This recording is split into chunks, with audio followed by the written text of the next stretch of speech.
pa ba yung pag-iintindi ko sa'yo? Mahal, alam ko naman yun. Wala naman talaga akong intensyon talaga eh. Naipit lang ako, mahal. Sa utang na loob mo doon sa doktor na yan? Ano ba? Ano talaga ang kapalit? Mga Black, gusto kong sabihin sa'yo, tigilan mo na yung pagporma, saka pagbakot mo dun sa girlfriend ko, ha? Hindi mo alam sinasabi mo. Lasing ka na. Hoy, kinakausap kita!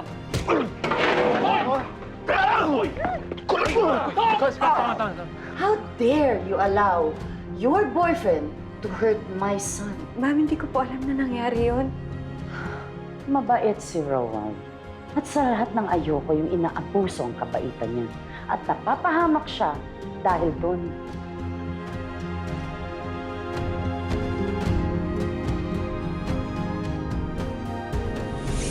Ay, naku. Ano ba yan si Atom? Ano pumasok sa utak niya at sinapak niya si Doc Roald? O baka na yung secret boyfriend mo? Hindi ito ang unang pagkakataon na nanakit niyang si Atom, ha? Inaway niya din ang kuya mo. Teka nga. Baka pati ikaw sinasaktan. Magsabi ka. Ma, hindi po gagawin sa akin ni Atom yun. Hindi ako pagbubuhatan ng kamay yun. Kakausapin ko po sa pagod dito. Ay, dapat lang. At dapat humingi siya ng dispensa kay Doc Roald. Ay, nakakaya.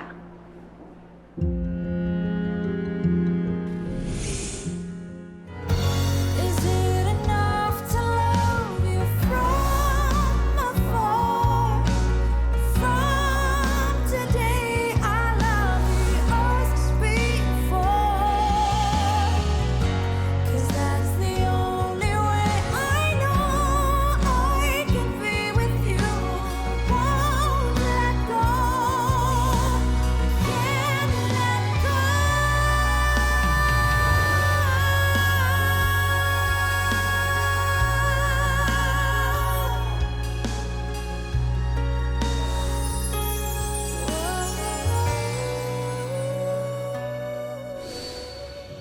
Sir Artemio, ready na po ba kayo? Kasi ready na po yung first sa CT scan niyo po. Yes.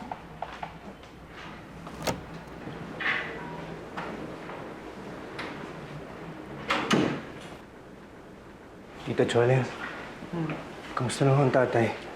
Ayan, piniprep na nila para sa CT scan daw. Teka muna, bakit ka nandito? Di ba may pasok ka? Pinayagan po ako mag-update ni Sarina. Bait talaga ni Sarina, no? Kung sa iba yan, alam mo, dead ma lang. Pero, para sa tatay mo, Atom, ang laking tulong na nandito ka para sa kanya. At alam yun ni Sarina.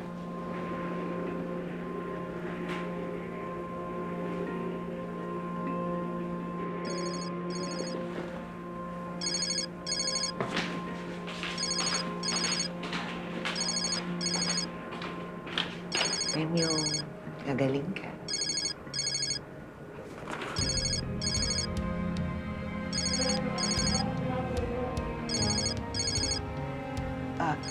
Miss Nurse, meron yata siya nararamdaman. Ano pong nararamdaman niyo? Temyong, ano nararamdaman mo? Sir? Anong nangyayari? Nararamdaman niyo po. Namamanhid. po, ito po. Anong nilagay mo? Kanina hindi naman siya minamanhid eh. Anong nilagay niyo doon sa gamot? Ha, nurse? Ano yun? Bakit ikaw muna? Bakit mo ako pinalalabas? Temyong? Ha? Hindi pasensya, Temyong. Anong ginawa niyo sa asawa ko? Kabila po. Kaya po bang itaas to? Temyong! Temyong!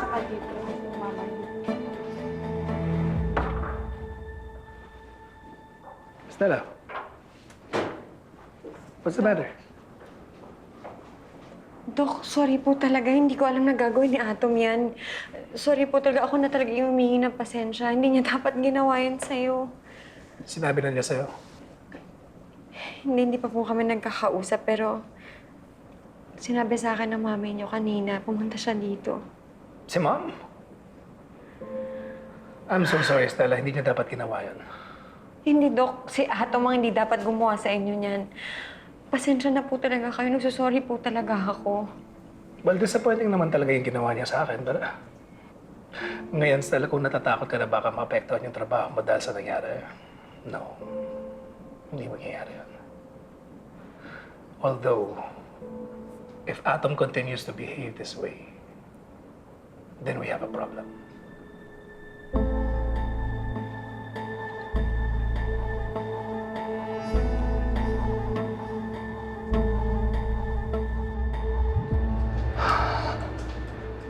Hello po. Dok, ano po nangyari sa asawa ko? I need to inform you po. Unfortunately, po, we did not continue with the procedure. We haven't even started yet because na-stroke po si Sir Artemio. Stroke? No? Yes po, sir. Na-stroke po siya, unfortunately. There was damage done to the right side of his brain, kaya kung makikita mo siya, yung left side ng katawan niya mahina. Halos wala na siyang functionality. Ngayon po, what we need to do is we need to monitor him urgently, closely. Help him improve. Kung hindi siya mag-improve, we cannot continue with the procedure. Ngayon po ganito, if he doesn't go on with the procedure, the chemoembolization procedure, he'll just continue to deteriorate lang po.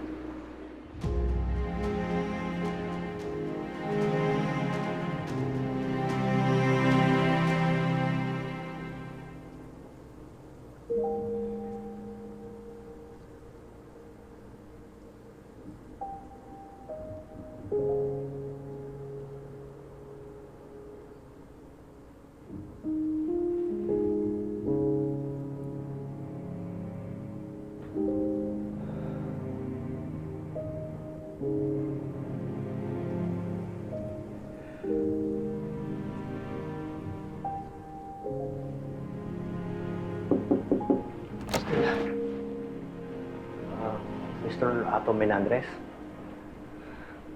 Ako nga po. Ako po si Dr. Francis Del Mundo, hepatologist. Kaibigan ako ni Zarina. And kinausap niya ako tungkol sa situation ng father mo. And nag-request siya na bumuo ako ng best medical team to handle this case. I know you're going through a lot right now, but we like to tell you na we're doing everything we can to provide the best medical care for your father. Salamat po, Doc. Si Zarina, nandyan po ba?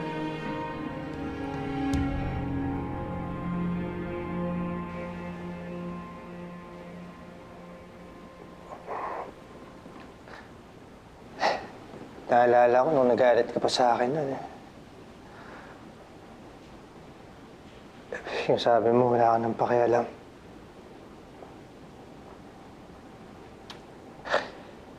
Hindi wala man lang akong ginawa tungkol doon. Sinuklihan ko pa ng mga sablay sa trabaho. Yung mga kapalpakan ko.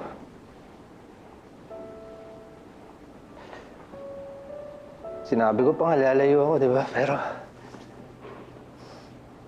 nandiyan ka pa rin. Laging handang tumulong.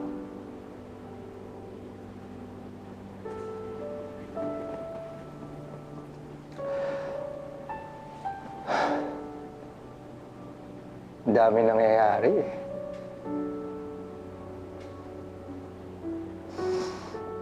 Gulong-gulo ako. Para ako nalulunod. Di ako makagalaw. Di ako makaalis.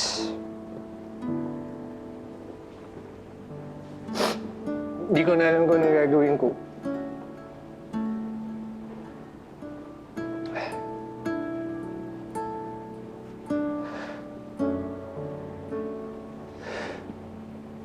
Noon, kaya ko naman mag-isa eh.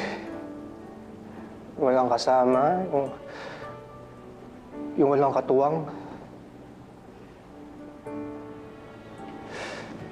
Pero iba yung hirap, tsaka yung lungkot na binibigay sa akin ngayon eh.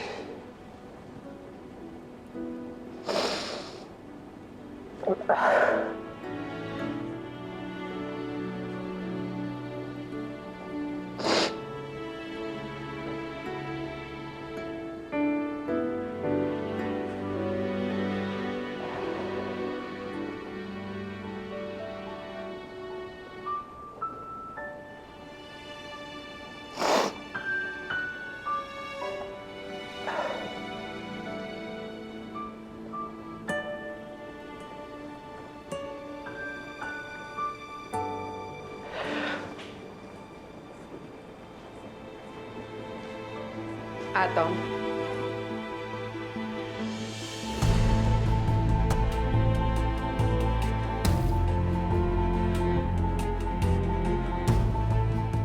Fire her? You want me to fire her? I'm not gonna do that, Mom. Wala siyang kasalanan. That's what you think.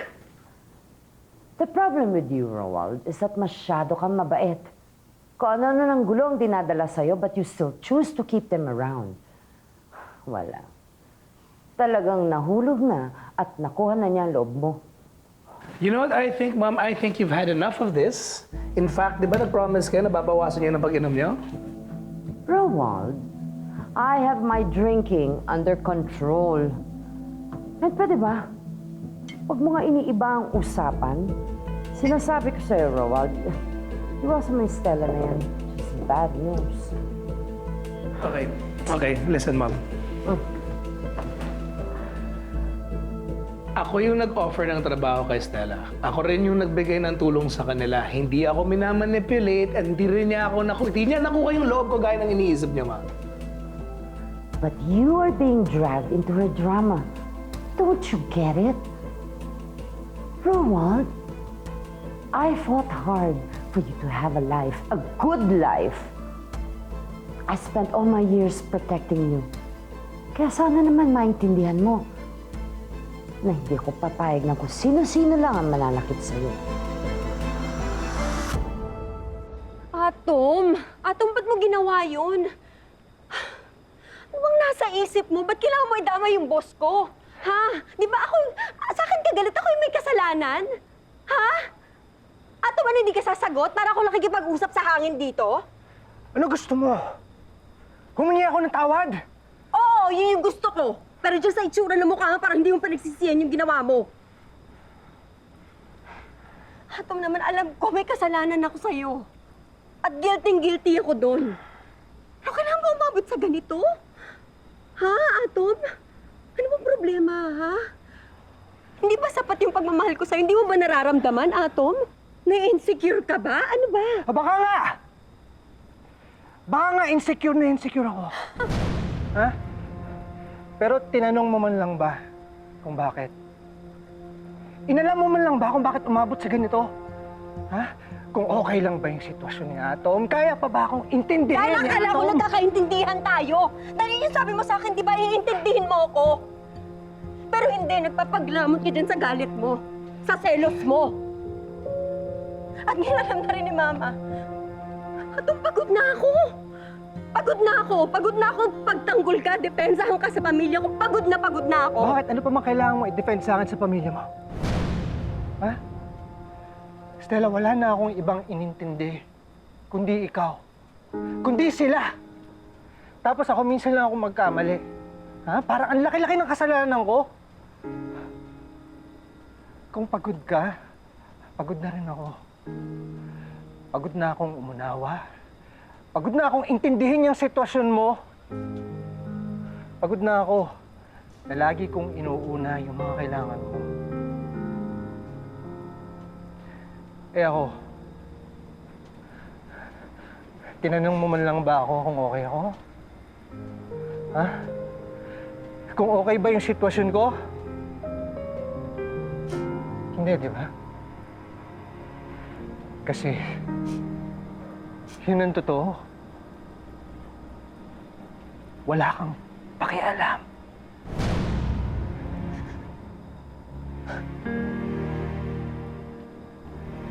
Ano ba yung tingin mo? Wala akong pakialam. Na makasarili ako.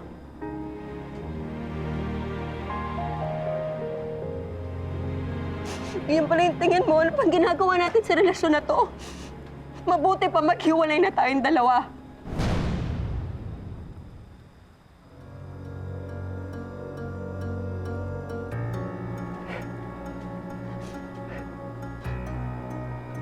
Yan talaga. Yan talaga yung solusyon mo. Atong, pagod na tayong dalawa.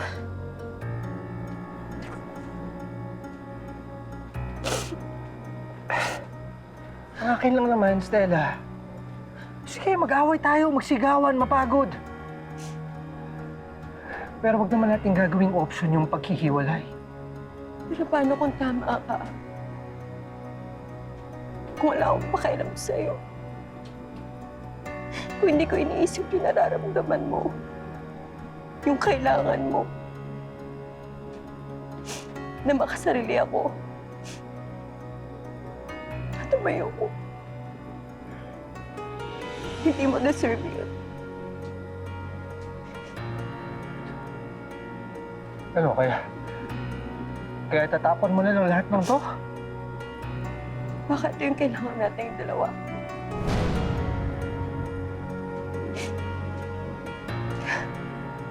Stella! Stella! Stella!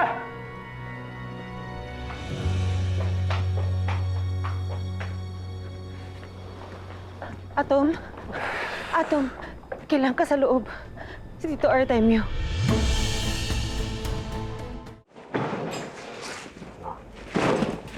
Nurse, diazepam, 10 mg. Stop.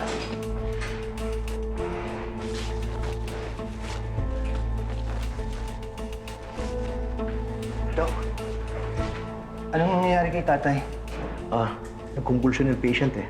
Kaya binigyan namin ng sedative para maging stable yung condition niya.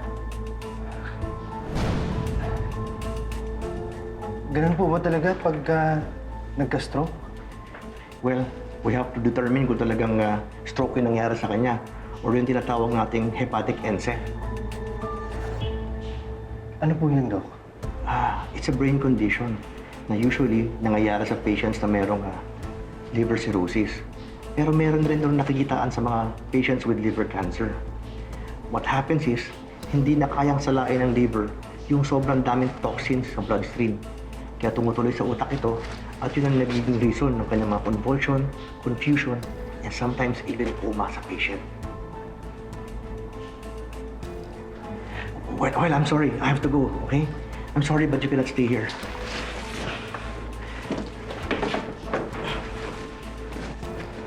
Oh, nurse, kumusta na siya?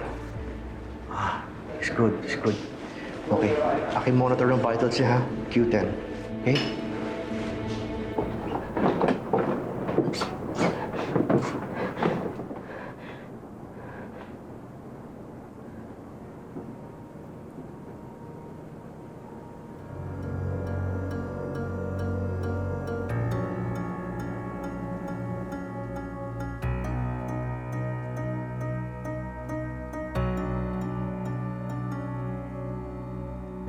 It's been so long since I have felt the warm embrace of sunrise and the love that we once shared. I never thought I'd ever feel this way again, but now the past seems like a gift I've been given. You alone can make me feel so alive. The moon, the stars, I can see in your eyes. If lightning never strikes the same place twice, how come this is what love conspires? Is it enough to love you from afar? From today I love the us before. Papayag ka ba? 'Cause that's the only Magpakasal muna tayo bago ako umalis. Yes. can't let go.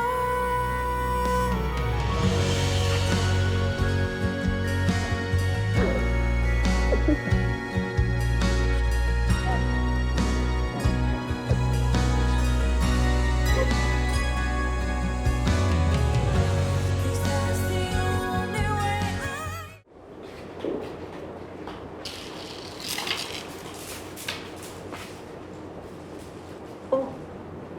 Hindi ka makakain?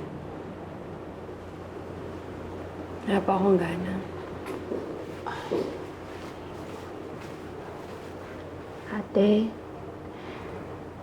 Ate, parehas lang kayo nasasaktan ni Kuya Atom. Malalampasan niyo rin yan. Ano pa ba ang dapat lagpasan? Ano pa ang dapat ayusin? Para rin naman sa kanila yung nangyari. Anak, sa totoo lang, naging napakabilis naman talaga yung relasyon ninyo. Ay, hindi nyo pa nga lubos na hikilala isa't isa eh. Mabuti na yung nakita mo yung ugali ni Atom habang maaga pa. Hindi yung kasal na kayo, tapos ganyan siya. Ay, baka gamitin niya yung kasal ninyo para kulungin ka sa relasyon ninyo. Tapos hindi ka na makawala. Ay, tapos sasaktan ka pa. Ay, naku. Eh, may pagkabayolente pa naman yan si Atom. Mag-aayos muna ako para sa trabaho. Ate, Stella, Ma.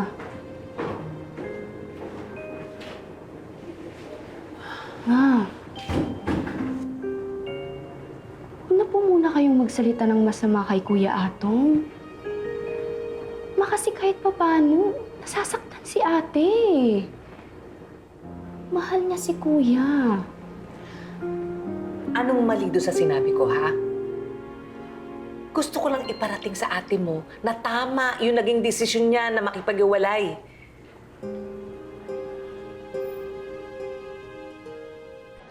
Magbibigay po muna tayo ng antibiotics at laxatives sa patient.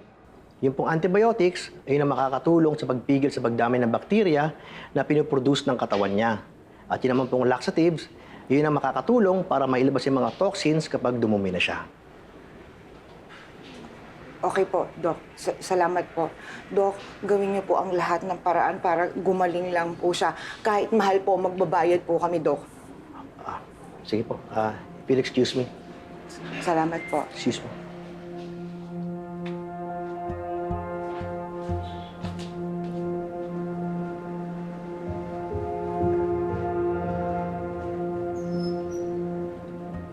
Kung makapagsabi naman kayo ng magbabayad, akala niyo naman may mayambag kayo. Mangungutang ako kay Sarina. Bakit? Ang kapal naman yata ng mukha kapag ganun. Ang dami nang naibigay sa atin ni Sarina. Oo. Makapal ang mukha ko.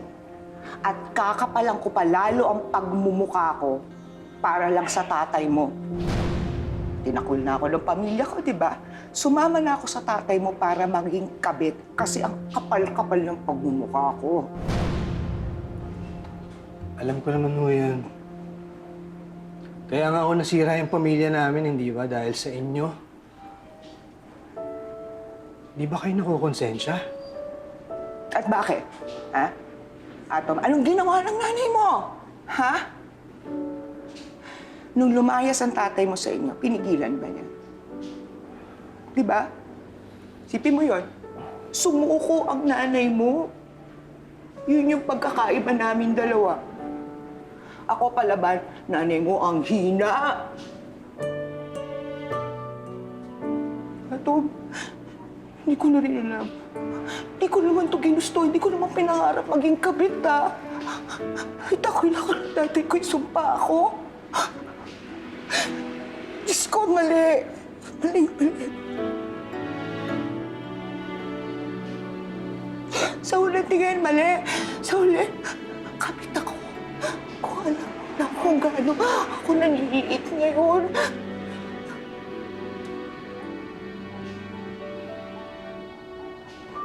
Atom, nakikiusap na lang ako sa'yo. Mairaos lang natin to. Iwanan ko tatay mo. Hindi ko na rin kasi kaya. Ang sakit-sakit. Pero, hindi ko kaya. Diyos ko, hindi ko po siya kaya iwan. Temyo. Nakikiwasap ako sa'yo. Lumaban ka.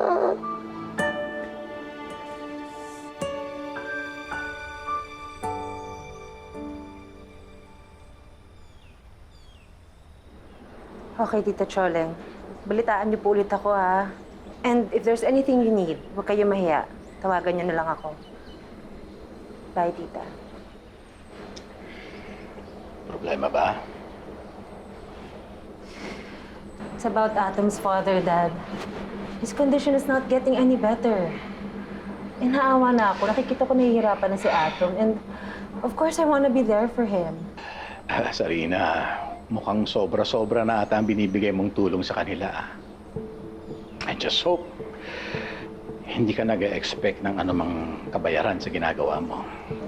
Dad, I like Atom. At kung may gusto ka sa kanya, walang problema sa akin yun. Ang problema, parang wala namang gusto ang tao sa'yo. And Sarina, you're setting up yourself for a big fall. And I don't want you to get hurt and be disappointed again.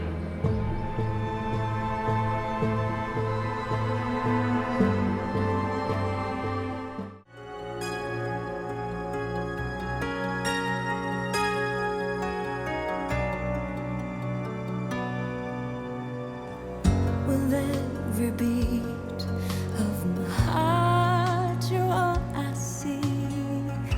The sky is brighter whenever you're with me. How could love be so sweet yet so cruel? To two broken hearts just dreaming to be whole. You alone can make me feel so alive. The moon, the stars I can see in your eyes. If lightning never strikes the same place twice, how come this is what love gets right?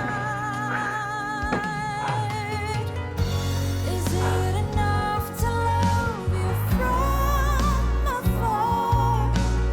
From today, I love the earth before. make the first move. Kausapin mo siya. Siguro, Daisy, dapat klaruhin ko rin muna sa sarili ko kung ano talaga yung gusto ko. Mag-file ka for overtime, ha? Doc? You're having dinner with me. Baka sinusubok lang kayo ng sitwasyon. Pero kung mahal mo sa Stella, Brad, ipaglaban mo. Ano talaga ba hindi ka magsasalita? Sabihin mo lahat ng mga nasa isip mo. Kung gusto mo sa akin mo sabihin eh. Makikinig ako sa'yo.